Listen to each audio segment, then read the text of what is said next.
महाराष्ट्र की सियासत में अटकलों का बाजार शांत होने का नाम नहीं ले रहा है। एनसीपी के नेता अजीत पवार के बाद अब खबर यह है कि संजय राउत भी एनसीपी का हिस्सा बन सकते हैं। इस दावे के बाद महाराष्ट्र की राजनीति गर्मा गई है।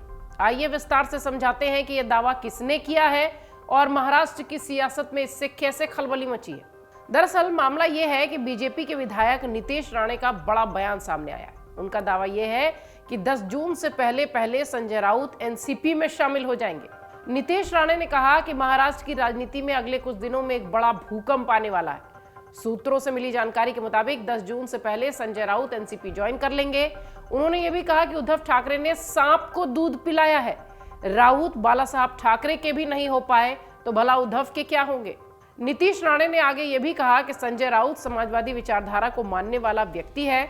हिंदुत्व से संजय राउत का कोई लेना देना नहीं है। उन्होंने ये भी कहा कि संजय राउत को केरला स्टोरी नहीं पसंद आई, लगता है उन्हें केवल रशियन स्टोरी ही पसंद आती है। अगर राउत को केरल स्टोरी नहीं पसंद तो जल्द ही ओटीटी पर दिशा सालियान फाइल्स का प्रीमियर होगा। इसलिए ही लगातार संजय राउत अजीत पवार के खिलाफ बयानबाजी कर रहे हैं। संजय राउत पर नीतीश राणे ने बड़ा बयान दिया। उन्होंने कहा कि अगर आपको द केरला स्टोरी पसंद नहीं है तो हम जल्द ही आपको दिशा सालियान्स की फाइल्स को ओटीटी पर रिलीज करके दिखाएंगे।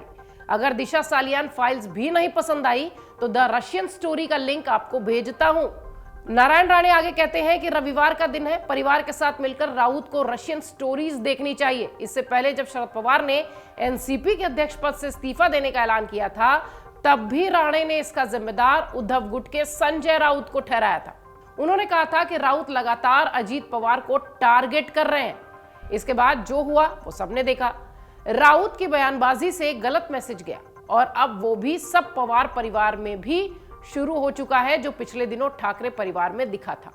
नारायण राणे का सीधा आरोप बड़ा आरोप। उन्होंने कहा कि इसी से राउत की रोजी रोटी चलती है। अब शरद पवार ने इस्तीफा वापस ले लिया है तो भला उनका क्या होगा। आपको बता दें कि संजय राउत ने इससे पहले दावा किया था कि महाराष्ट्र के मुख्यमंत्री एकनाथ शिंदे की सरकार के डेथ वारंट जारी हो चुका है और यह सरकार 15 से 20 दिन में गिर जाएगी। वहीं महाराष्ट्र के पूर्व मुख्यमंत्री उद्धव ठाकरे ने संजय राउत और शिंदे फडणवीस सरकार गिरने के दावे पर कहा कि शिवसेना यानी उद्धव का जो है शिवसेना चुनाव के लिए पूरी तरह तैयार है।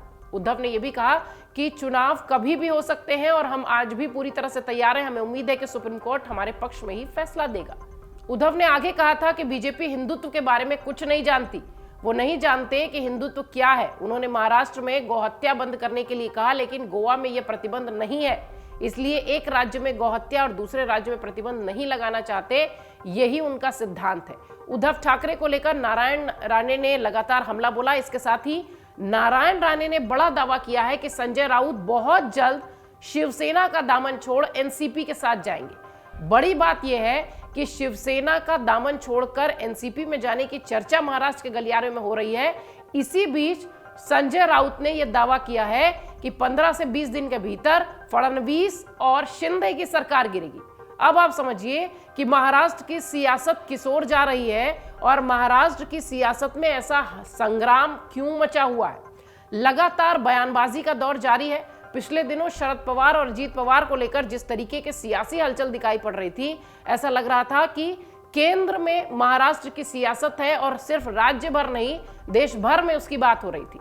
होनी भी चाहिए। शरद पवार बड़े नेता हैं, कद्दावर नेता हैं, चाणक्य कहे जाते हैं राजनीति के। उनका फैसला निश्चित तौर पर चर्चा का विषय बना। लेकिन अब संजय राउत का एनसीपी का दामन थामना निश्चित तौर पर यह दावा अपने आप में बहुत बड़ा है। और नीतीश राणे ने जिस तरीके से कहा है कि ठाकरे परिवार बर्बाद करने के बाद अब संजय राउत पवार परिवार की ओर देख रहे हैं। सियासत में बयानबाजी का दौर हमेशा ही जारी रहता है। एक दूसरे पर वार पलटवार करने की जो सियासतदारों की आदत है वो हमेशा ही होती है। लेकिन फिलहाल इस वक्त महाराष्ट्र की सियासत चर्चा का विषय बनी हुई है और उसमें ये एक खबर कि संजय राउत एनसीपी के साथ होंगे, नारायण राणे का ये दावा अपने आप में एक बड़ी खबर है। मन से उजाला कर चले, मन से उजाला कर चले, एक अमर उजाला